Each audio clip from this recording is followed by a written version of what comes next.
নমস্কার।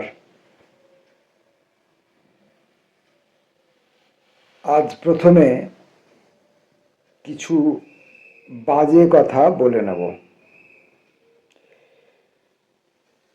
বাজে কথা বলে নেব আমার এই ইউটিউব চ্যানেলটি সম্পর্কে, যেখানে আমি প্রতিদিন কবিতা পাঠ করি, কখনো কখনো গল্প পড়ে থাকি, আর কখনো কখনো ইতস্তত অর্থহীন একজন অশিক্ষিত লোকের কিছু কথাবার্তা বলে থাকি।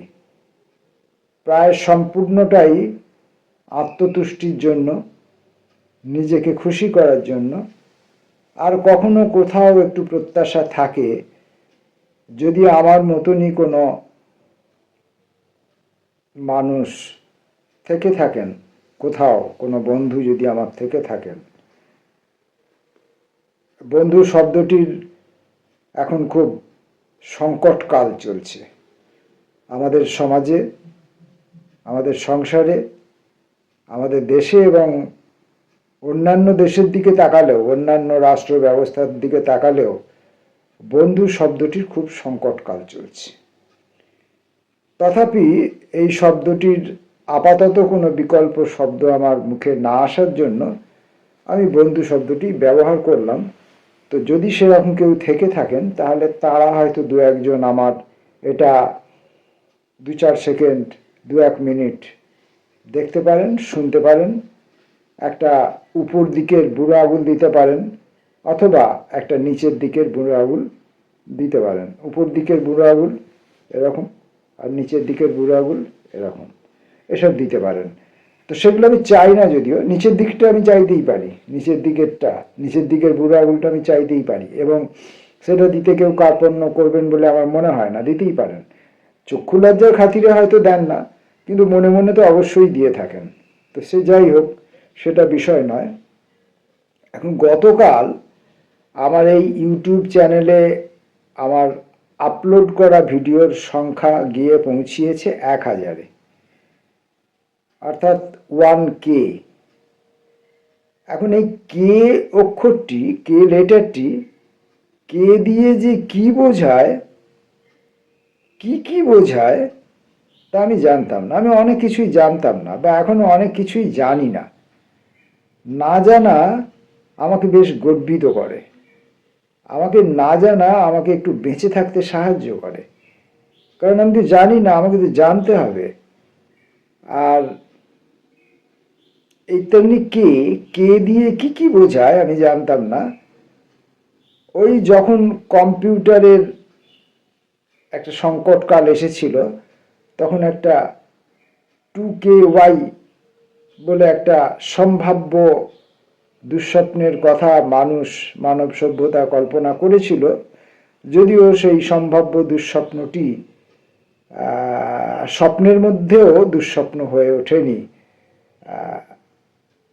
যা যা আশঙ্কা করা গিয়েছিল তার কোনোটি বাস্তবায়িত হয়নি। কম্পিউটারাইজড সভ্যতা যেমন আমরা চালু করেছি তেমনই চলছে, আজও চলছে, আগামী দিনে নিশ্চয়ই চলবে, বা আরও উন্নত উপায়ে চলবে বলে আমরা বিশ্বাস করি। তো যাই হোক, এখন অনেক পরে বুঝতে পারলাম যে কে দিয়ে 1000 বোঝানো হয়। লেখাপড়া কম জানা লোকেদের ঠেকে ঠেকে শিখতে হয়।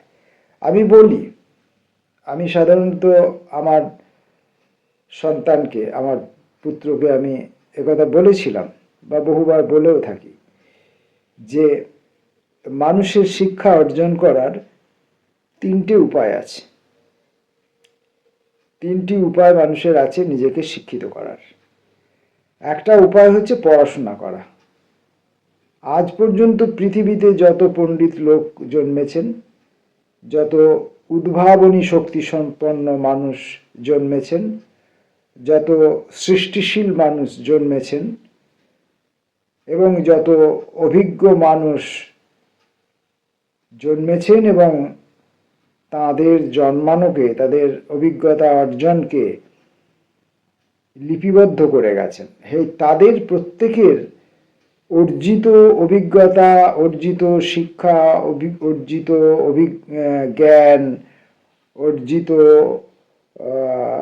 অনুভব, অর্জিত কল্পনা, এই সমস্ত যা কিছু তারা তাদের লিখে রেখে গেছেন। সেই সৃষ্টির সভ্যতার আদি যুগ থেকে শুরু করুন, যখন মাটির টালিতে বা পাতার ওপরে, তাল পাতার উপরে বা নলখাগড়ায় লিপিবদ্ধ করা হচ্ছে ছবির আকারে, চিত্রের আকারে, হায়ারোগ্লিফিক অক্ষরে, তারপরে পাথরের গায়ে খোদাই করে মাটির টালির উপরে লেখা হচ্ছে। এরকম বিভিন্নভাবে মানুষ তাদের জ্ঞান, অভিজ্ঞতা, তাদের স্বপ্ন, তাদের কল্পনা, তাদের চাওয়া, তাদের পাওয়া সব লিপিবদ্ধ করে গেছেন। সেইখান থেকেই আমি ধরছি পুঁথি সভ্যতা, বই সভ্যতা। অর্থাৎ তখন থেকে আমরা যা কিছু লিপিবদ্ধ আকারে পাচ্ছি, সেটা সাংকেতিক লিপিই হোক অথবা চিত্রলিপিই হোক, যাই হোক, যেমন থেকে আমরা পাচ্ছি, সেই সব যে সঞ্চয় মানুষ এখনো পর্যন্ত মানুষের নাগালের মধ্যে আছে, সেটা মন্দিরে, মসজিদে, পাহাড়ের পাথরের গায়ে, ভূস্তরের ভেতরে চাপা পড়ে আছে। আর তারপরে আমাদের এই আধুনিক সভ্যতায় বইপত্র, তার আগে পুঁথি তো ছিলই, ভূর্জপত্র, তারপরে বইপত্র, এবং একদম এই মুহূর্তে আপনার তরঙ্গে, ইন্টারনেটের মধ্যে যে সমস্ত জ্ঞান, অক্ষরের আকারে জ্ঞানের কথা, অভিজ্ঞতার কথা লিখে ভাসিয়ে দেওয়া হচ্ছে, সেগুলো সব সমেত যা কিছু আছে সেগুলো হচ্ছে লক্ষ লক্ষ মানুষের জীবনের অর্জিত শিক্ষা। আমি সেগুলোকে পড়ে তার মাধ্যমে আমি তাদের শিক্ষাটাকে নিজে পরিশ্রম না করে তাদের শিক্ষাটাকে আমি আমার মস্তিষ্কের মধ্যে ধারণ করলাম। ধারণ করার পর তার কিছু কিছু অংশ আমরা আমাদের প্রাত্যহিক জীবনে ব্যবহার করি বা করতে চেষ্টা করে থাকি, আর অধিকাংশ অংশটাই আমরা ব্যবহার করতে পারি না। এবার এই ব্যবহার করার আবার দু রকমের ব্যাপার আছে। একটা হচ্ছে একদল লোক যারা আবার আগামী দিনে বই লিখবেন বা এখন বই লিখছেন, বা যারা অনেক মানুষের সামনে, ছাত্রছাত্রীদের সামনে, অনেক শ্রোতৃমণ্ডলীর সামনে যারা কোনো নির্দিষ্ট একটি বিষয়ে বক্তব্য রাখেন, বুঝিয়ে বলার চেষ্টা করেন, তারা তাদের ওই যে অর্জিত শিক্ষা, সেইটি সম্পর্কে তাদের মস্তিষ্কে যা ধরা আছে সেগুলো তারা অনুপুঙ্খ বলার চেষ্টা করেন, যতটা তারা আবার রিকল করতে পারেন, মনের মধ্যে পুনঃস্মরণ করতে পারেন। সবসময় সব কথা তো মনে পড়ে না। একটা কিছু নিয়ে বিষয় নিয়ে বলতে গেলাম, 5টা বিষয় মনে পড়লো, 10টা বিষয় মনে পড়লো না। যতই আমি আগে থেকে প্রস্তুতি নিয়ে রাখি না কেন, সাজিয়ে গুছিয়ে, বলতে গিয়ে দেখলাম যে 15টা বিষয় আমি স্থির করেছিলাম, তার মধ্যে 5টা বিষয় আমি বলেছি, যার 2টো বিষয় আমার স্থির করা বিষয়ের মধ্যে, আর 3টে বিষয় তৎকালীনভাবে আমার মনের মধ্যে এসে হাজির হয়েছে, যা আমি আগে থেকে স্থির করে রাখিনি। আর স্থির করে রাখা বাকি 13টা বিষয় আমি বলবার সময় বিস্মৃত হয়েছি। তো যাই হোক, এগুলো সব কথা প্রসঙ্গে কথান্তরে চলে যাচ্ছি। আসলে অন্যের অভিজ্ঞতা পাঠের মধ্য দিয়ে অর্জন করা হচ্ছে সবচেয়ে সহজতম উপায়। সেটা হলো লেখাপড়া করা, যেটাকে আমাদের সমাজ, আমাদের রাষ্ট্র ব্যবস্থা সবচেয়ে বেশি সম্মান দিয়ে থাকে। সেটি কিন্তু সবচেয়ে সহজ, এবং সেটাকে এক প্রকারের চৌর্যবৃত্তি বলা যেতে পারে। কারণ অন্যের জ্ঞান তুমি চুরি করছো এবং সেটি ব্যবহার করছো, কিন্তু অন্যকে তার জন্য তোমার কোনো রয়্যালটি দিতে হচ্ছে না। হ্যাঁ, তো এটা হলো শিক্ষার সবচেয়ে সহজতম উপায়, কিন্তু সারা জীবন ধরে তোমাকে পড়াশোনা চালিয়ে যেতে হবে। এটার আর একটা সমস্যা আছে। এটার আর একটা সমস্যা আছে, এই এই পথে জ্ঞান অর্জনের আরেকটি সমস্যা আছে। সেটা হচ্ছে যে আমি যখন কোনো বই থেকে লেখকের জ্ঞান, অভিজ্ঞতা এসব যখন আমি আহরণ করছি, করে আমি নিজেকে তথাকথিতভাবে শিক্ষিত করছি, তখন ঘটনাক্রমে অন্য দিন অন্য আর একজন লেখকের একটি লেখা বই ঠিক ওই একই বিষয়ের উপরে বা তার কাছাকাছি কোনো বিষয়ের উপরে পেয়ে গেলাম, এবং সেখানে সেই লেখকের যে অভিজ্ঞতা, তার যে জ্ঞান, আর পূর্ববর্তী যে বইটি আমি পড়েছি পূর্ববর্তী লেখকের যে অভিজ্ঞতা এবং জ্ঞান, অধিকাংশ ক্ষেত্রেই দেখা যাচ্ছে মিলছে না। বিপরীত মেরুর দুজন মানুষের অভিজ্ঞতা, বিপরীত মেরুর জ্ঞান, বিপরীত মেরুর অনুভব, অনুভূতি, বিপরীত মেরুর কল্পনা এবং ইত্যাদি।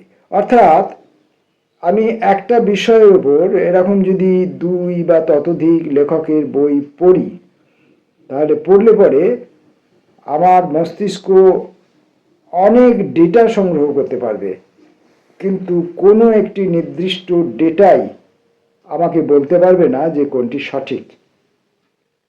এবার আমাকে আমার ইন্টেনশন দিয়ে, আমার মনোবৃত্তি দিয়ে বা আমার পরিকল্পনা দিয়ে আমাকে ঠিক করে নিতে হবে যে এই যে অভিজ্ঞতাটি, এই যে লেখকের অভিজ্ঞতাটি, এই অভিজ্ঞতাটির সঙ্গে আমি একমত হব, এবং এইরকম সমজাতীয় আরও যারা লেখক আছেন একই বিষয়ের উপরে, তাদের বইগুলি সংগ্রহ করব, পড়ব, এবং এই একই ধরনের চিন্তাধারায় আমি নিজেকে পুষ্ট করব।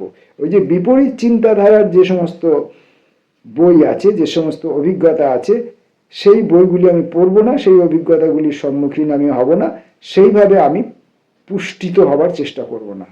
তার কারণ হচ্ছে খুব সহজ কারণ, যে আপনার পজিটিভিটি এবং নেগেটিভিটি দুটো যদি একসঙ্গে আসে তাহলে সেটা জিরো হয়ে যায়, তাদের আধান, তড়িৎ আধান থাকে না, তড়িৎ আধান থাকে না। অর্থাৎ আপনি একজনের কাছ থেকে জানলেন যে এই রাস্তায় গেলে ঠিকানায় পৌঁছানো যায়, আর অন্য একজনের লেখা একটা বই থেকে আপনি জানলেন এই রাস্তায় হাঁটলে সঠিক ঠিকানায় পৌঁছানো যায় না।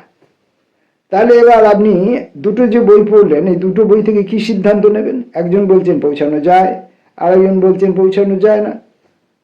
অর্থাৎ আপনাকে সিদ্ধান্ত নিতে হবে যে হ্যাঁ বাচকতার বইগুলি পড়বো নাকি না বাচকতার বইগুলি পড়বো। আমি ঠিকানায় পৌঁছানো যায় এটা যদি বিশ্বাস করি, তাহলে এই বইটাই পড়বো, অন্য বইটা পড়বো না। এই বইটা পড়বো বা এই জাতীয় সমশ্রেণীর আরো যত বই আছে যারা আমাকে ঠিকানায় পৌঁছাবার আশ্বাস দেয়, আমি সেই সব বইগুলো পড়বো, পড়ে আমি নিজেকে পুষ্ট করব।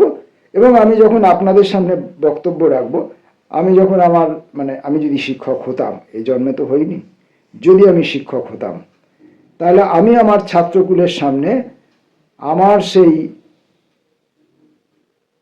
মস্তিষ্কে ধারণ করে রাখা যে ইতিবাচক ধারণাগুলি, সেগুলি আমি আমার ছাত্রদের সামনে বমন করতাম, তাদের মস্তিষ্কের কোষে কোষে রোপণ করে দিতাম, বপন করে দিতাম, পুঁতে দিতাম।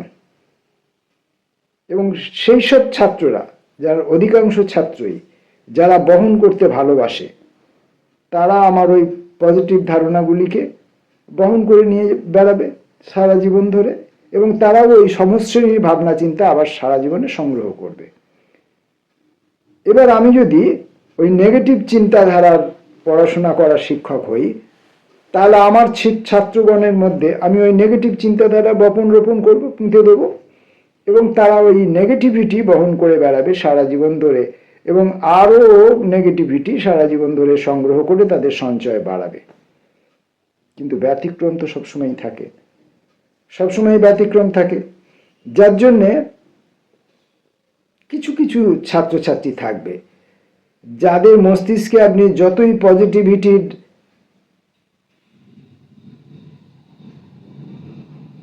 বার্তা দিতে থাকুন না কেন, তাদের মস্তিষ্কের গঠনটাই এমন যে তারা পরীক্ষা না করে নিতে চায় না, বা তারা সব কিছুকে একটা প্রশ্নের মুখে ফেলতে চায়। সেরকম কিছু ছাত্র থাকে, সেরকম কিছু মানুষ থাকে। তারা কিন্তু আপনার ওই অ্যাভারেজ ছাত্র দলের মধ্যে পড়ে না, তারা হয় ব্যতিক্রমী। যাই হোক, সেটাও আমার আজকের আলোচ্য বিষয় নয়। তাহলে শিক্ষা অর্জনের প্রথম বিষয় যেটা আমি বললাম, সবচেয়ে সহজ কিন্তু বিপদ সংকুল, সেটা হচ্ছে অন্যের বই পড়ে শিক্ষা অর্জন করা। এদেরকে আমাদের গ্রাম বাংলায় লোকেরা বলতো শুনো পণ্ডিত। অন্যের কথা শুনে যে পণ্ডিত হয়েছে, যার কিছু ধ্যান ধারণা হয়েছে। এই শোনাটা যেমন কানে শোনা, ও পড়াটাও তো এক জাতীয় শোনা। আমি বইটা পড়ছি মানে তো আমি নিজে কানে শুনছি, আর আমার মস্তিষ্ককে সেই বার্তাটাও দিচ্ছি, সাপ্লাই করছি। অর্থাৎ শুনো পণ্ডিত আমরা। এইটা হলো একটা পদ্ধতি। আর একটা পদ্ধতি আছে শিক্ষা অর্জন করার, সেটা হচ্ছে আপনাকে কোনো বইপত্র পড়তে হবে না। আপনি সারা জীবন ধরে শুধু যাপন করে যান, আপনার জীবনটাকে অতিক্রম করে যান, আপনি কাজ করে যান। কাজ করতে গেলেন, কাজ করছেন, কাজ করতে গেলেন, কাজ করছেন, কাজ করতে গিয়ে যত রকমের সমস্যার সম্মুখীন হবেন আর সেই সমস্যাগুলোকে অতিক্রম করবেন, ঠিক ঠিক সেইভাবে আপনি শিক্ষিত হচ্ছেন, আপনি শিক্ষিত হচ্ছেন। সেটার কিন্তু কোনো একাডেমিক স্বীকৃতি নেই বা তার কোনো ব্যবস্থা নেই। সমাজ তাদেরকে শিক্ষিত মানুষ বলে খুব একটা স্বীকার করে না। যদিও ওই একাডেমিক শিক্ষিত মানুষজনরা অনেক সময় এসে প্র্যাকটিক্যাল ক্ষেত্রে, বিশেষত কলকারখানাগুলিতে আমরা দেখেছি যে পাশ করা বড় বড় ইঞ্জিনিয়াররা এসে আনস্কিল ওয়ার্কারের কাছ থেকে কাজ শেখে। কারণ আনস্কিল ওয়ার্কার সারা জীবন ধরে কাজ করে করে ঠেকে প্রত্যেকটি যন্ত্র, প্রত্যেকটি মেশিন, প্রত্যেকটি উপাদানের সঙ্গে তাদের ব্যক্তিগত সম্পর্ক গড়ে ওঠে। সম্পর্ক গড়ে ওঠার ফলে তাদের শিক্ষাটা হয় একদম ব্যক্তিগত শিক্ষা এবং আণবিক পারমাণবিক শিক্ষা। ওই বস্তুটির, ওই উপাদানটির সঙ্গে এই মানুষটির আনুপারমাণবিক শিক্ষা, কোনো ভাষা শিক্ষা নয়, কোনো শুনে জানা নয়, নিজে অর্জন করে জানা। এটাকে আমরা বলি অভিজ্ঞতা। অর্থাৎ সারা জীবন ধরে আপনি কাজ করে যাবেন, আর কাজ করতে গিয়ে যত রকমের বাধার সম্মুখীন হবেন, সেগুলি সব আপনাকে শেখাবে যে কাজটি কিভাবে করতে হয়। ধরুন আমি সাপোজ একটা উদাহরণ দিই, যে আপনি একটি হাতে একটি কাটারি নিলেন, কাটারি নিয়ে আপনি একটা কিছু কাটবেন, গাছের ডাল কাটবেন বা কিছু কাটবেন। এখন কাটারির কোনখানটা ধরতে হবে? এমনিতেই কাটারির যে গঠনটা, যে প্রকৃতিটা, সেই প্রকৃতিটার দিকে যদি আপনি তাকান, তাহলে সেই প্রকৃতি, কাটারির যে শারীরিক গঠন, সেই আপনাকে বলে দেবে যে এই জায়গাটা বাঁট বা হাতল, এখানটা তুমি ধরো, আর এই দিকটা সরু বাঁকা অর্ধচন্দ্রের মতো ধারালো, ওই দিকটা দিয়ে তুমি গাছের ওপরে বা কোনো কাঠের ওপরে বা কোনো জিনিসের উপরে কোপ মারো, এবং যে জিনিসটার উপরে তুমি কোপ মারবে সেই জিনিসটার শারীরিক গঠন, তার শারীরিক দৃঢ়তা কতটা, সেইটা নির্ণয় করে তোমাকে ওই কাটারির কোপটা মারতে হবে। আপনি যদি একটা শক্ত বয়স্ক, একটু বয়স হয়েছে, শক্ত কঠিন ডালওয়ালা একটা পেয়ারা গাছ বা একটা আম গাছের ডালে একটা কাটারির কোপ মারেন, তাহলে আপনাকে একটা নির্দিষ্ট বল প্রয়োগ করে কাটারিটাকে ওই গাছটার ডালের মধ্যে আপনাকে মারতে হবে। খুব আস্তে ঠুক করে ঠুকলে গাছের ডালটা কিন্তু কাটবে না। কিন্তু আপনি লতা পাতা, প্রচুর লতা পাতা হয়েছে আপনার, সেখানে আপনি কাটারি চালাচ্ছেন, খুব জোরে যদি আপনি কাটারিটা চালিয়ে যান, লতা পাতা যেহেতু কাটারিকে প্রতিহত করতে পারবে না বা কাটারির ইচ্ছেকে আক্রমণের মুখে প্রতিরোধ তুলে ধরতে পারবে না। তাই লতাপাতা খুব সহজেই কেটে যাবে, এবং ওই যে অতিরিক্ত বলটা আপনি কাটারিকে প্রয়োগ করেছিলেন, সেই অতিরিক্ত বলটা ব্যয় করার জন্য কাটারিটা আপনারই শরীরের দিকে ছুটে এসে আপনার এই হাতে পায়ে কোথাও একটা জায়গায় ক্ষত সৃষ্টি করবে।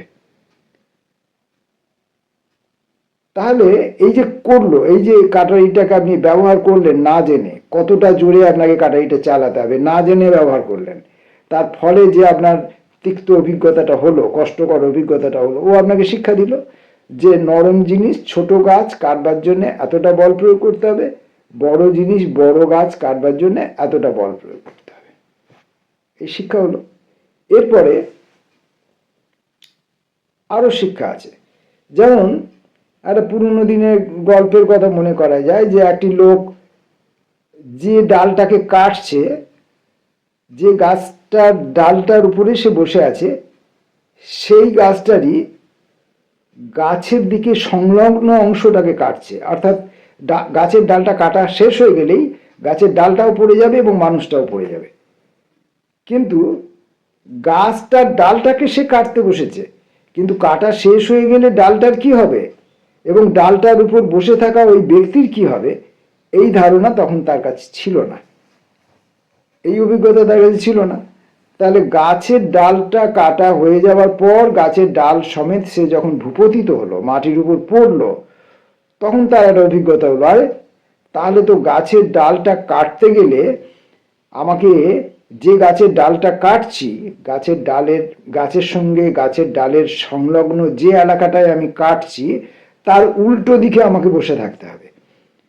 যে ডালটাকে আমি কাটছি সেই ডালটার উপর যদি আমি বসে থাকি তাহলে আমি পড়ে যাব। জীবনে অভিজ্ঞতা হয়ে গেল, আর দ্বিতীয়বার আপনি ঠকবেন না, এটা আপনার জানা হলো। অথবা উপরে কেউ একজন গাছের ডাল কাটছে, আপনি নিচে দাঁড়িয়ে আছেন, কাটা গাছের ডালটা কোথায় পড়বে, কতটা জোরে পড়বে, কিভাবে পড়বে এবং পড়ার পর কি কি হতে পারে, সেই ধ্যান ধারণাগুলো আপনার আগে থেকে নেই, কারণ আপনি আগে এরকম কাজ কখনো করেননি, জানেন না। তাহলে সেই সময় যদি আপনি নিচে দাঁড়িয়ে থাকেন তাহলে আপনার মাথায় পড়তে পারে, আপনার মাথা ফেটে যেতে পারে, কেটে কুটে যেতে পারে, অনেক কিছুই হতে পারে, বা নিচে যে সমস্ত ছোট ছোট গাছপালা আছে সেগুলো নষ্ট হতে পারে, এসব হতে পারে, বা আরো অনেক কিছু হতে পারে, রাস্তায় কোনো পথচারীর গায়ের উপরে গিয়ে গাছটা পড়তে পারে, অনেক কিছু হতে পারে। তাহলে এই যে যে ঘটনাগুলো ঘটবে সেই ঘটনাগুলো আপনাকে শিক্ষা দেবে যে এই কাজটা করলে এই ফল, এই কাজটা করলে এই ফল, এই কাজটা করলে এই ফল। তা এই যে পদ্ধতিটা, শিক্ষা অর্জনের এই যে পদ্ধতিটা, এটা কিন্তু খুব সময় সাপেক্ষ এবং পরিশ্রম সাপেক্ষ। আপনাকে ব্যক্তিগতভাবে পরিশ্রম করে, সময় ব্যয় করে, ঝুঁকি নিয়ে অর্জন করতে হবে।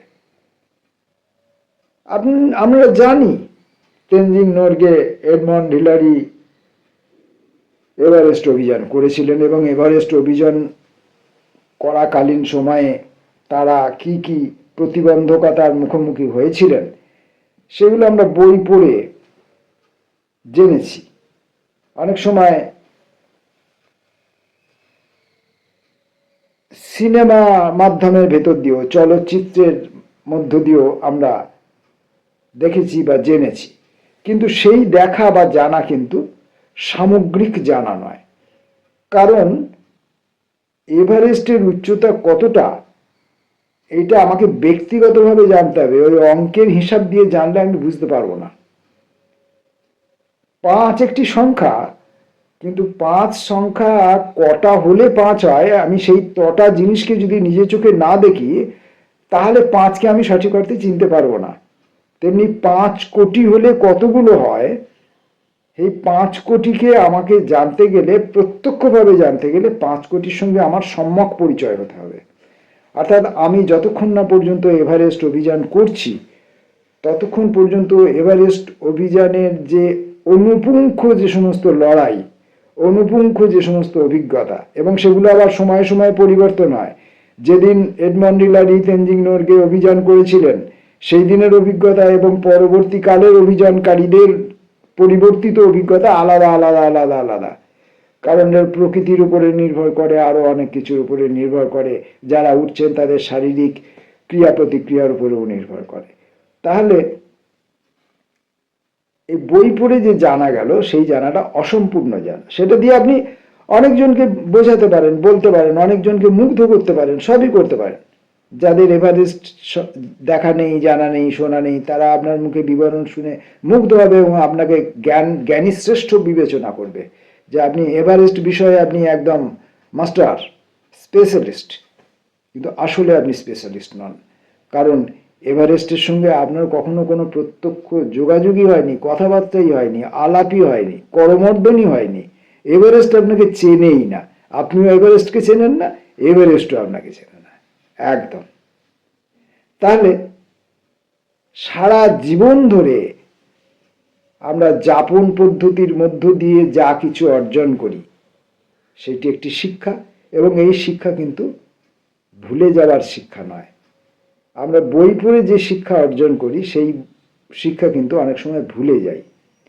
আর একটি বিপদের কথা বলেছিলাম যে বিপরীত চিন্তার চেতনা সম্পন্ন লোকের উল্টো ভাবনা চিন্তার বই পড়লে দুইটি বইয়ের জ্ঞানের মধ্যে একটা বিরোধ বিতর্ক বাঁধার সম্ভাবনা থাকে, যে আমাকে একটা জিরো পজিশনে নিয়ে আসতে পারে। কিন্তু আপনার এই যে অভিজ্ঞতা, এই অভিজ্ঞতা সম্পূর্ণ আপনার নিজের, এবং আপনি এগুলোকে নিজে একটি একটি করে ওই গাছতলায় ছড়িয়ে ছিটিয়ে পড়ে থাকা ফুল কুড়ানোর মতো করে, বা সমুদ্রের তটে গিয়ে ঝিনুক কুড়ানোর মতো করে আপনি একটি একটি করে সংগ্রহ করেছেন। এর সঙ্গে আপনার ঘাম, আপনার মেধা, আপনার সময়, আপনার বিপদ, আপনার ঝুঁকি, আপনার ভালোবাসা, সমস্ত কিছু জড়িয়ে আছে। এগুলো কমপ্লিটলি আপনার নিজস্ব, এগুলো আপনার নিজস্ব পেটেন্ট। এর উপরে অন্য কেউ কোনো অধিকার ফলাতে পারবে না। এখন এগুলো যদি আপনি আবার কে লিপিবদ্ধ করে যান, বই লিখে যান, তাহলে আপনার এই অভিজ্ঞতা সম্পন্ন যে বইটি হবে, সেই বইটি থেকে আবার কিছু লোক ভবিষ্যৎকালে চৌর্যবৃত্তি করবে, করে বলবে যে সমুদ্র তটে এইভাবে ঝিনুক কুড়ানো যায়। কিন্তু সে কোনোদিন সমুদ্র দেখেনি, সমুদ্র তটে যায়নি এবং ঝিনুকও কুড়ায়নি। কিন্তু আপনার এই অভিজ্ঞতা সম্পন্ন যে জীবন, তার যে লিখিত রূপ আপনি রেখে গেলেন, সেইটা পড়ে সে কিছু জানতে পারলো। তাহলে ওটা সেই শুনো পণ্ডিতদের দলে হয়ে গেল। আর আপনার এটা হলো অর্জিত অভিজ্ঞতা দিয়ে অর্জিত শিক্ষা, একদম ব্যক্তিগত স্তরের শিক্ষা, একদম আপনার নিজস্ব শিক্ষা। এর মধ্যে কোনো ভেজাল নেই, কোনো মিশ্রণ নেই, এবং ওই বিপরীতমুখী ভাবনার কোনো সম্ভাবনা নেই যে এটা হতেও পারে, নাও হতে পারে, এরকম কোনো সম্ভাবনা নেই। কারণ আপনি একটাই পরিস্থিতির মুখোমুখি হয়েছেন এবং একটাই ফল অর্জন করেছেন। আর একটা শিক্ষা অর্জনের আর একটা পদ্ধতি আছে, সেটা খুব কঠিন, সেটা দীর্ঘ সময় সম্পন্ন, এবং সাধারণত আমরা সেই দিকে কেউ যাই না, সাধারণভাবে কেউ যায় না, অসাধারণ দু একজন ব্যক্তি যান। সেটা হলো ধ্যান। ধ্যানের মাধ্যমে আমরা শিক্ষা অর্জন করতে পারি। এখন ধ্যান কাকে বলে? ধ্যান বলতে আমরা মনে করি পদ্মা আসনে বা বিভিন্ন আসনে বসা, দুটি হাতের আঙুলগুলিকে বিভিন্ন মুদ্রায় রাখা, চোখ বুজে থাকা, এবং হয়তোবা মনে মনে কিছু ইষ্ট নাম জপ করা, এটাকে আমরা ধ্যান বলে মনে করে থাকি।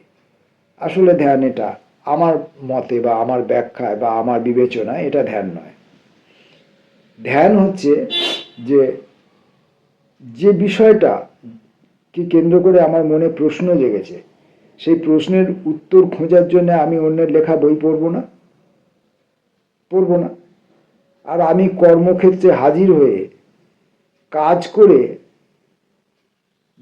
ব্যক্তিগত অভিজ্ঞতার মাধ্যমে যে তার উত্তরটা খুঁজব, সেটাতেও আমি সন্তুষ্ট হচ্ছি না। কারণ আমি ব্যক্তিগত একটা মানুষ, আমি একটা নির্দিষ্ট পরিস্থিতির মধ্যে আমি নির্দিষ্ট একটি কাজ করছি, পরিস্থিতি পাল্টে গেলে ওই কাজের ফলাফলটা পাল্টে যেতে পারে। যে মানুষটি কাজটা করছে সেই মানুষটি পাল্টে গেলে তার ফলাফলটা পাল্টে যেতে পারে। তাই অভিজ্ঞতালব্ধ যে শিক্ষা বা যে জ্ঞান, তাতেও আপনি সন্তুষ্ট হতে চান না। তাহলে আপনি চিন্তার মাধ্যমে সম্ভাব্য উত্তরগুলোকে খোঁজার চেষ্টা করবেন।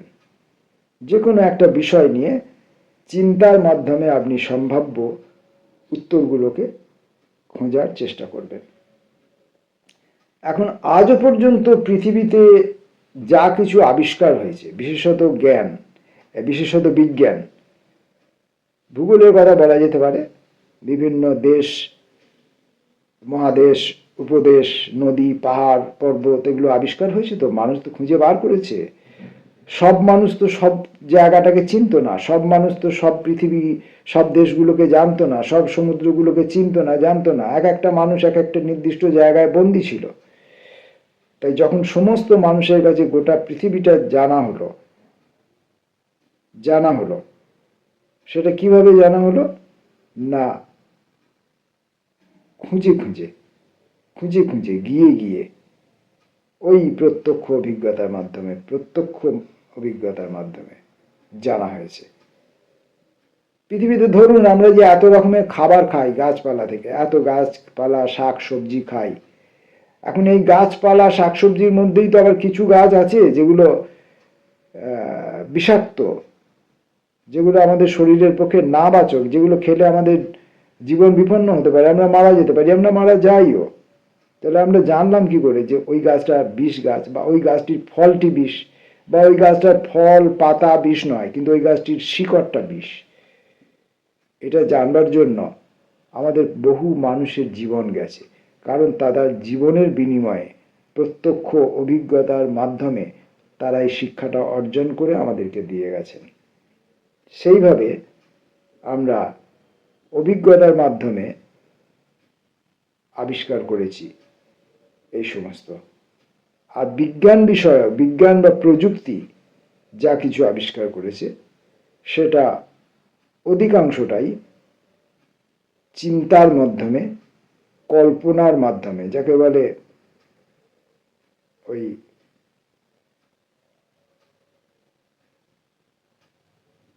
সিনথেসিস, অ্যান্টিসিনথেসিস। হ্যাঁ, আপনি একটা কথাকে চিন্তা করছেন, একটা সিদ্ধান্তে আসছেন, আবার আপনি সেই চিন্তাটাকে কাটছেন, অন্য আর একটা চিন্তায় আসছেন। এইভাবে প্রথমে সম্ভবত দর্শনের উৎপত্তি হয়েছিল। মূল যেটা আবিষ্কার হয়, যেটাকে বলা হয়ে থাকে ধর্ম, অর্থাৎ ভয় ভীতি থেকে কিছু কল্পনা, কিছু শক্তির কল্পনা এবং তার প্রতি আনুগত্য, সেটা পরবর্তীকালে ধর্মে রূপান্তরিত হয়। আর সেখান থেকে চিন্তা আস্তে আস্তে পরিবর্তিত হতে হতে দর্শনে রূপান্তরিত হয়। আর এই দর্শন যখন মানুষকে আর সন্তুষ্ট করতে পারল না, কারণ দর্শনের মধ্যেও বিভিন্ন মত এবং বিকল্প মতের হাজির হয়, এবং দর্শন আমাদেরকে হাতে নাতে কিছু দিতে পারছে না, আমাদেরকে সম্ভাবনার কথা বলছে, কিন্তু আমাদের হাতে একটি আপেল তুলে দিতে পারছে না। সেটা করবার জন্য সরাসরি বিজ্ঞানের আবিষ্কার দরকার হয়ে পড়ল। সরাসরি প্রত্যক্ষ বিজ্ঞানের আবিষ্কার করা হয়ে পড়ল, যে মানুষ মাটিতে চাষ করবে, গাছ থেকে ফল খেলো, ফল খেয়ে সেই আদিম মানুষ বীজগুলো চারধারে ছড়িয়ে ফেলে রেখে দেখলো সেখান থেকে গাছ হয়েছে, সেই গাছে আবার ফল আসছে। এইভাবে মানুষ তার ব্যক্তিগত অভিজ্ঞতার মধ্য দিয়ে এবং সেটাকে পরবর্তীকালে চিন্তা চেতনার মাধ্যমে, যে কোথায় গাছটা বসালে আরও ফল হতে পারে, গাছগুলোর মধ্যে কতটা দূরত্ব রাখলে গাছগুলো ঠিকভাবে বেড়ে উঠতে পারে, আরও অনেক বেশি ফলনশীল হতে পারে, গাছটাকে আমি অন্য মাটিতে, অন্য দেশে নিয়ে গিয়ে বসালে সেখানে কেমন উপযুক্ত আবহাওয়া পরিবেশ আমাকে দিতে হবে, বা সেই আবহাওয়া উপযুক্ত পরিবেশে এই গাছটির ফল কিভাবে পরিবর্তিত ফলন দিতে পারে, একই রকমের ফলন তো দেবে না, তার পরিবর্তন হবে কিছু। এইগুলো, তারপরে আপনার এই যাবতীয় প্রযুক্তি, আপনি ঘড়ি বলুন, রেডিও বলুন, টিভি বলুন, এরোপ্লেন বলুন, ইলেকট্রিসিটি বলুন, যাবতীয় যা কিছু বিজ্ঞানের আধুনিক আবিষ্কার, বিভিন্ন ধরনের মেডিসিন, হ্যাঁ, সমস্ত কিছুই কিন্তু মানুষ আবিষ্কার করেছে তার ধ্যানের মধ্য দিয়ে, তার কল্পনার মধ্য দিয়ে, তার চিন্তার মধ্য দিয়ে, তার আত্ম অধ্যয়নের মধ্য দিয়ে। আত্ম অধ্যয়ন, নিজেকে নিজে স্টাডি করেছে। অর্থাৎ বলা হয়, অনেক পণ্ডিতই বলেন যে পৃথিবীর সমস্ত প্রশ্নের উত্তরই তোমার মাথার মধ্যে দেওয়া আছে। এখন এই যে মাথার মধ্যে, যে এখানেও কিছু একটা ঝুঁকি আছে, একটা ঝুঁকি আছে। কারণ মাথার মধ্যে যে প্রশ্নের যে উত্তরগুলি দেওয়া আছে, আমার প্রশ্নের যে উত্তরগুলি দেওয়া আছে, সেই উত্তর দুরকমভাবেই দেওয়া আছে। ঠিক ওই অন্যের বই পড়ার যেমন ঝুঁকি থাকে, যে বইটি ইতিবাচক হতে পারে বা নেতিবাচক হতে পারে, একই বিষয়ের উপর দু ধরনের বই হতে পারে, ঠিক এক্ষেত্রেও তাই। আপনি যে চিন্তা করছেন, আপনারই মস্তিষ্কের মধ্যে একই সঙ্গে দুটো চিন্তা কাজ করবে, একটি হ্যাঁবাচক, একটি নাবাচক। একজন আপনাকে ভুল পথে চালিত করবে, আর একজন আপনাকে সঠিক পথে নিয়ে যাওয়ার চেষ্টা করবে। ভুল এবং সঠিকতার অর্থ হলো এটা যে যেটা আপনি খুঁজতে চাইছেন সেটার প্রেক্ষিতে। আসলে ভুল ঠিক বলে শেষ কথা তো কিছু নয়। তো আপনি যেটা চাইছেন সেইটার প্রেক্ষিতে ভুল বা ঠিক বিচার করা হয়, এবং সেই ক্ষেত্রে ওই গবেষণাগারে গবেষণা করতে গিয়ে বিস্ফোরণে বা বিভিন্ন রকম অসাবধানতাজনিত কারণে বহু মানুষের জীবন গেছে, বিপন্ন হয়েছে, এবং শেষমেশ আস্তে আস্তে মানুষ আবিষ্কার করেছে। ক্রমশ ধীরে ধীরে সেই আবিষ্কার আরো পুষ্ট হয়েছে। তো এই যে আমি এত ভাট বকলাম, এই এত ভাট বকার কারণটা কি ছিল না, শিক্ষা কিভাবে অর্জন হয়। এখন আমি শুরু করেছিলাম আমার ইউটিউব চ্যানেল দিয়ে। কালকে আমার ইউটিউব চ্যানেলে পোস্ট করা ভিডিওর সংখ্যা 1000 পূর্ণ হয়েছে, 1K। এই 1K যখন আমি দেখেছি, আমার শরীরের মধ্যে একটা পুলক হয়েছে, একটা আনন্দ হয়েছে, যে তাহলে আমিও কে অর্জন করলাম। আমার ভিডিওতে তো দুটো লাইক, 5টা লাইক থাকে, 10টা 20টার মধ্যে কোনো একটা ভিডিওতে একটা কমেন্টস থাকে, এই তো আমার প্রাপ্তি। আর আমি তো এই প্রাপ্তির দিকে আমার তেমন কোনো ভাবনা চিন্তাও নেই। তো এই যে আমার 1000 পোস্ট, আমি নিজে 1000 ভিডিও পোস্ট করতে পেরেছি, এইটাই আমাকে আনন্দ দিয়েছে। কটার লাইক, কমেন্টস, অমুক তমুক, ওই নিয়ে আমি ভাবিতও নই, আমার চিন্তা ওদিকে যায়ও নি। আমি যে 1000টা ভিডিও করতে পেরেছি, এই 1000টা ভিডিও ভালো হয়েছে এটাও নয়, এই দাবিও নয়, এই আনন্দও নয়। আমি যে 1000টা ভিডিও করতে পেরেছি, এই যে মোবাইলটাকে সামনে রেখেছি, কিভাবে ক্যামেরাটাকে কিভাবে ফোকাস করব, আমি লাইটটা কিভাবে ফেলবো, আমার মুখের উপর লাইটটা কিভাবে ফেলবে, এগুলো তো আমার কোনো কারিগরি কোনো শিক্ষা নেই, না বই পড়ে শিক্ষা আছে, না কারুর কাছে হাতে কলমে শেখার শিক্ষা আছে, বা কোনো আমার যান্ত্রিক অতিরিক্ত কোনো যান্ত্রিক সুবিধা আছে, বা আমার অনুকূল পরিবেশ পরিস্থিতি আছে, কিছুই নেই। এই যে রুগড়ে রুগড়ে রুগড়ে রুগড়ে রুগড়ে রুগড়ে করা, অত্যন্ত নিম্ন মানের কোয়ালিটি সম্পন্ন ভিডিও থেকে আজকের যে ভিডিওটা আমি করছি, এই খান অবধি আমাকে উঠে আসতে হয়েছে। এবং উঠে আসতে গিয়ে সবচেয়ে বেশি বাধার সম্মুখীন হয়েছি আমি আমার নিজের ভেতর থেকে। অর্থাৎ আমার কণ্ঠস্বর খারাপ, আমি ভালো করে যে কথাটা উচ্চারণ করি, আমি যখন শুনছি আমার মনে হচ্ছে আমি সঠিক উচ্চারণ করছি, কিন্তু যখন আমি ভিডিওটা পরে শুনছি তখন দেখছি না, আমার শব্দটা সঠিকভাবে শোনা যায়নি, লোক স্পষ্ট করে বুঝতে পারবে না আমি কি বললাম। আমার বিশেষত কবিতা পাঠের যে শব্দাবলী, সে সঠিকভাবে তার ধ্বনি পাঠকের কানে ঠিকমতো করে, শ্রোতার কানে ঠিকমতো করে পৌঁছে দিতে পারছে না। এটা আমার প্রথম আমার অক্ষমতা। আর সবচেয়ে বড় যে অক্ষমতাটা, যেটা প্রথম সবচেয়ে বড় যে ভয়টা ছিল, সেটা দুটো। একটা হচ্ছে লজ্জা আর একটা হচ্ছে ভয়। অর্থাৎ আমি নিজেকে নিজের সামনে বসে কৃত্রিমভাবে কথা বলবো, ওই বলতে গিয়ে এই এই জনিত যে জড়তা, যে লজ্জা, সে আমাকে আমার সমস্ত ভাবনা চিন্তাকে প্রতিহত করছে, আমার মুখের ভাষাকে আটকে দিচ্ছে, আমার উচ্চারণকে বিকৃত করে দিচ্ছে, আমার মুখ চোখের চেহারা পাল্টে দিচ্ছে, সব কিছু করে দিচ্ছে, আমাকে একবারে বিপর্যস্ত করে তুলছে। সামান্য একটা কাজ, একটা মোবাইল সামনে রেখে কিছু কথা বলে যাওয়া, এই তো কাজ। যারা বাকপটু, যারা বাকশিল্পী, তাদের কাছে এটা কোনো কাজ হলো? কিন্তু আমি বিপর্যস্ত। ভয়, এরপর হচ্ছে ভয়। আমি এই যে ভিডিওতে কিছু কথাবার্তা বলবো, আমি তো বই পড়ার লোক নই, ফলে আমি যে কথাগুলো বলবো সেই কথাগুলো সঠিক সেটা প্রমাণ করার জন্য আমি কোনো তথ্য সূত্র আপনাকে দিতে পারবো না। কারণ এ আমার একান্তই নিজস্ব অনুভূতির কথা, একান্তই নিজস্ব বোধের কথা, একান্তই নিজস্ব ভাবনার কথা। আমি প্রতিষ্ঠিত করতে আসিনি, আমি আমার বোধ, আমার ভাবনা, আমার চিন্তাকে প্রতিষ্ঠিত করতে আসিনি, বা আপনার কাছে পৌঁছে দেওয়ার জন্য আসিনি। আমি কোনো গুরু নই যে আপনাকে দীক্ষা দিতে এসছি, যে আমি এই কথা বলছি, এবার এই কথাগুলোকে তোমরা অনুসরণ করো, তোমরা অনুধাবন করো, তোমরা মেনে চলো। না, আমি এমন কিছু দিতে আসিনি। আমি আমার নিজের কথাগুলো নিজেকেই শোনাতে এসেছি। পাশ থেকে তোমরা যদি কেউ শুনে ফেলে থাকো তো সেটা তোমাদের ব্যাপার, তোমরা নেবে কি নেবে না সেটা সম্পূর্ণ তোমাদের ব্যাপার। আমি কাউকে দিতে ভাই আসিনি, আমার দেবার মতো কিছু নাই, আমার ভান্ডার শূন্য, আমার ভান্ডার শূন্য। তাই আমার মধ্যে ভয় কাজ করেছে। কেউ যদি আমাকে হঠাৎ প্রশ্ন করে, এই মশাই, আপনি যে বললেন আকাশের রং নীল, প্রমাণ করতে পারবেন? আপনি যে বললেন জল তরল, প্রমাণ করতে পারবেন? আপনি যে বললেন জল সিক্ত, আর্দ্র, ভিজে, প্রমাণ করতে পারবেন? আমি প্রমাণ করতে পারবো না, আমি প্রমাণ করতে পারবো না।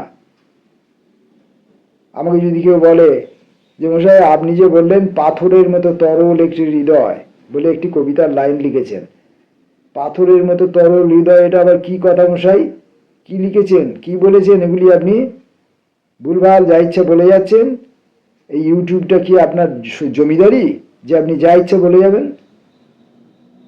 বলুন, প্রমাণ করুন। না, আমি প্রমাণ করতে পারবো না।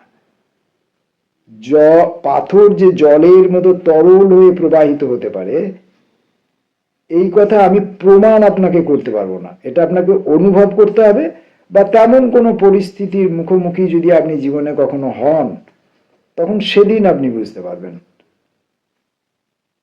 তাই ভয় আমার মধ্যে সবসময় কাজ করেছে, যে লোকে আমাকে যদি প্রশ্ন করে আমি তো উত্তর দিতে পারবো না, কারণ আমি তো লেখাপড়া শিখিনি। আমি কোনোদিন বইয়ের পড়া মুখস্থ করিনি, আর মাস্টারমশাইদের সামনে এসে মুখস্থ করা কথাগুলোকে পুনরাবৃত্তি করিনি, কোনোদিন না, কোনোদিন না। আজ পর্যন্ত আমি যত প্রলাপ লিখেছি এবং আমার কতগুলো বইয়ের মধ্যে সেগুলো মুদ্রিত আকারে রয়েছে, সেগুলো থেকে কোনো একটাকেও যদি আমাকে বলতে বলেন, আমি বলতে পারবো না। কারণ আমি মুখস্থ করিনি, আমি আবৃত্তি বা পুনরাবৃত্তিতে বিশ্বাসী নই, বা আমার সেই দক্ষতা নেই, আমি পারি না, ওই দিকে আমি যাইনি। আমার সবসময় চেষ্টা হচ্ছে আমি এই যে কথাটা বলে ফেললাম এর পরের কথাটা কি বলবো, আমাকে নতুন কথা বলতে হবে। সেই নতুন কথাটা পৃথিবীতে নতুন কথা নাও হতে পারে, আমার জীবনে নতুন কথা হতে হবে। অন্তত আমার এই সময়ের যে জীবন, এই সময়ের জীবনে আমার নতুন কথা হতে হবে, এই আমার চেষ্টা।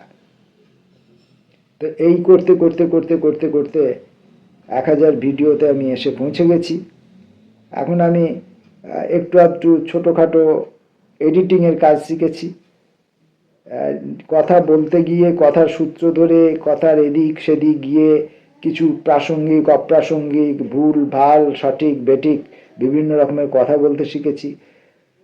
পরোয়া না করতে শিখেছি, খানিকটা ভয় না পেতে শিখেছি। হ্যাঁ, খানিকটা নিজেকে এক মূর্খ পণ্ডিত ভাবতে শুরু করেছি। এরকম সব, এইসব বৈশিষ্ট্যগুলি অর্জন করতে শিখেছি। আর এই কাজে অনেক লোক আমাকে উৎসাহ প্রেরণা দিয়েছেন। তার মধ্যে প্রথম উৎসাহ, যাকে দেখে আমি এই কাজটি শুরু করি, আমার মাথায় ধারণাটা আসে যে আমি এটা করব। কারণ এতদিন তো আমি পত্র পত্রিকা, কবিতা লেখা, কবিতার অনুষ্ঠানে যাওয়া, ভাষা নিয়ে আন্দোলন করা, বন্ধু বান্ধবদের সঙ্গে সাংস্কৃতিক অনুষ্ঠানে যাওয়া, প্রকৃতি পরিবেশ এক ডাক, এ সমস্ত ছোটোখাটো বিভিন্ন রকমভাবে অংশগ্রহণ করে সময় কাটিয়েছি। আর কাজ করেছি কি না, আমার কর্মজীবনে, ডাকঘরের জীবনে আমি আমার জীবনের 90% অংশ ব্যবহার করে এসেছি, যেটা ছিবড়ে হিসাবে ডাকখানা বাইরে ফেলে দিয়েছে। হ্যাঁ, যেটা কোনো কাজে লাগেনি, না ডাকখানা জীবনে কাজে লেগেছে, না আমার জীবনে কাজে লেগেছে, পুরোটাই নষ্ট, পুরোটাই নষ্ট। আর যে সময়টুকু আমি এসব করেছিলাম, পত্র পত্রিকা, সাহিত্য, সমাজের উন্নতি করব, সাহিত্যের উন্নতি করব, নতুন লেখক তৈরি করব, এই যে মূর্খের মতো ভাবনা চিন্তা, সেগুলো সব অপব্যয় হয়েছে, সেগুলো একদম পুরো জিরোতে পরিণত হয়েছে, বা ঋণাত্মক দিকে, নেগেটিভিটির দিকে যাত্রা শুরু করেছে। আমার সাফল্যের নেগেটিভিটি দিকে যাত্রা শুরু করেছে।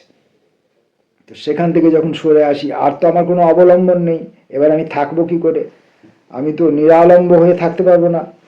আমি তো সেই সাধক নই যে আমি চোখ বুজে নিরালম্বভাবে ধ্যানস্থ হব, সেরকম সাধক আমি নই।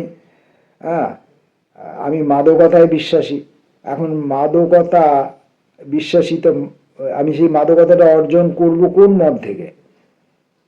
আমার যে মতগুলো আমার ছিল, কবিতা, সভা সমিতি, হ্যাঁ, আন্দোলন, অনুষ্ঠান, বন্ধুত্ব, আড্ডা, এই যে মতগুলি ছিল, এই মতগুলো থেকে যে মাদকতা আমি অর্জন করতাম, এগুলো থেকে তো আমি সব জায়গা থেকে আমি নিজেকে বঞ্চিত করলাম, নিজে সরে এলাম, গুটিয়ে নিলাম। তাহলে এবার আমি অবলম্বন কাকে করব? রাস্তা খুঁজছিলাম, তখন দেখলাম যে অন্ডালের আমার এক বন্ধু দেবাশিস ভট্টাচার্য, তিনি অন্যের কবিতা, একদম বুক ফুলিয়ে অন্যের কবিতা পড়ে চলেছেন। বেদ, উপনিষদ থেকে আরম্ভ করে বন্ধু বান্ধবদের কবিতা, প্রতিষ্ঠিত নামি দামি কবিদের কবিতা, বিদেশি বিভিন্ন ভাষার কবিদের কবিতা অনর্গল পড়ে চলেছেন, কুছ পরোয়া না করে। এই যে কুছ পরোয়া না করার যে সাহসটা, সেইটা আমি দেবাশিস ভট্টাচার্যের কাছ থেকে আয়ত্ত করেছি। তাই এই কাজে আমি তাকে আমার প্রথম গুরু হিসাবে স্বীকার করেছি। তিনি তার ব্যক্তিগত এই ইউটিউব জীবনে কতটা সফল, সেটা আমার কাছে বিচার্য বিষয় নয়। কিন্তু তিনি এমন একটা লোক, তিনি আমাকে প্রথম এই রাস্তাটা দেখালেন। যিনি আমাকে রাস্তা দেখাচ্ছেন, আমি রাস্তায় বেরিয়েছি, রাস্তা খুঁজে পাচ্ছি না, একটা লোক আমাকে রাস্তা দেখালো। সেই লোকটি যে রাস্তাটা দেখালো সেটি সঠিক রাস্তা না হতে পারে, কিন্তু রাস্তা খোঁজার কাজে সেই লোকটাই প্রথম। তাই আমার রাস্তা খোঁজার গুরু তিনি। তিনি হয়তো আমাকে সঠিক ঠিকানাটায় পৌঁছে দিতে পারেননি, অন্য একটা ঠিকানায় আমি পৌঁছেছি, সেটা একটা অন্য একটা রাস্তা, বা আমি জানতে পারলাম রাস্তায় নেমে যে না, এটা কোনো রাস্তা নয়। সেই জানাটাও তো আমার তাঁর দ্বারাই হলো, তার কাছ থেকেই জানা হলো যে এই রাস্তাটা কোনো রাস্তা নয়। এই জানাটাও তো আমার তার কাছ থেকেই হলো। ফলে তিনি আমার জীবনের প্রথম গুরু। আর এই যে একটু আধটু আমি এডিট করি, ইনশর্ট ইত্যাদির মাধ্যমে আমার কণ্ঠস্বরকে আরেকটু বাড়াবার চেষ্টা করি, এইগুলো করতে গিয়ে কি করতে হবে, এই মোবাইলের মাধ্যমে যান্ত্রিক কি উপায় আছে, সেগুলো আমাকে যিনি শিখিয়েছেন, তিনি আমার পুত্রসম একজন শিক্ষক। তার কাছ থেকে আমি এগুলো শিখেছি। সে আমার পুত্র সম, তার কাছ থেকে আমি শিখেছি। আমার নিজের পুত্রের কাছ থেকেও আমি কিছু টেকনিক্যাল বিষয় এর আগে শিখেছিলাম। আর এই যে দেখছেন দুটো হেডফোন, এই একটা হেডফোন আর এই একটা হেডফোন, এই হেডফোনগুলি ব্যবহার করে কিভাবে রেকর্ডিং করতে হবে, ভিডিও রেকর্ডিং করতে হবে, সেইটা আমাকে সেই কাজে আমাকে সাহস জুগিয়েছে, বা এই যন্ত্রগুলো আমাকে হাতে এনে দিয়েছে, আমাকে উৎসাহ দিয়েছে, আমার এই কাজটাকে অর্থহীন কাজ মনে না করে সম্মান দিয়েছে, সে আমার পুত্রবধূ, আমার বৌমা, আমার কন্যা। তো এরা তিনজন আমাকে সবচেয়ে বেশি উৎসাহ বা প্রেরণা দিয়েছে। একজন আমার বন্ধু, একজন আমার পুত্রসম, পার্টলি আমার নিজের পুত্র, আর আমার বৌমা। এরা আমাকে এই কাজে সাহায্য সহযোগিতা করেছেন। এরপরে যাদের কথা বলতে হয় তাদের কথা কি না, এই যে এত এত খ্যাত বিখ্যাত লোকেদের কবিতা আমি পড়েছি 1000 ভিডিওর মধ্যে, একটা ভিডিওর মধ্যেই হয়তো 8জন 10 জনের কবিতা আছে, কোনো ভিডিওতে হয়তো একজনেরই কবিতা আছে, আবার কোনো ভিডিওর মধ্যে হয়তো 8জন 10 জন 20 জন লোকের কবিতা আছে। তাহলে 1000 ভিডিওতে আপনি ধরুন 2000 4000 5000 কবির কবিতা থাকতে পারে। এই 2 4 5000 কবির যে কবিতা আমি পড়েছি, ভুলভাবে পড়েছি, অশুদ্ধভাবে পড়েছি, অসুন্দরভাবে পড়েছি, অথচ সেই কবিরা আমাকে ক্ষমা করেছেন। যারা মৃত, যারা আর জীবিত নেই, যারা প্রতিবাদ করার জাগতিক উপায় যাদের হাতে আর নেই, তাই তারা হয়তো প্রতিবাদ করেননি, তারা হয়তো আমাকে কোনো কটু কথা শোনাননি, কিন্তু যারা জীবিত বন্ধু বান্ধব, যাদের বই থেকে আমি কবিতা পড়েছি, আমার শত খারাপ লাগাকে সহ্য করেও তারা আমাকে উৎসাহ দিয়েছেন, বলেছেন খুব সুন্দর পড়ছেন, আপনার পড়ায় আমরা আপ্লুত হয়েছি, আমাদের ভালো লাগছে। এবং শুধু এইটুকু বলে তারা শান্ত হননি, তারা আবার এইটুকুকে শেয়ার করেছেন, তাদের কাছাকাছি বন্ধু বান্ধবদের কাছে পাঠিয়েছেন।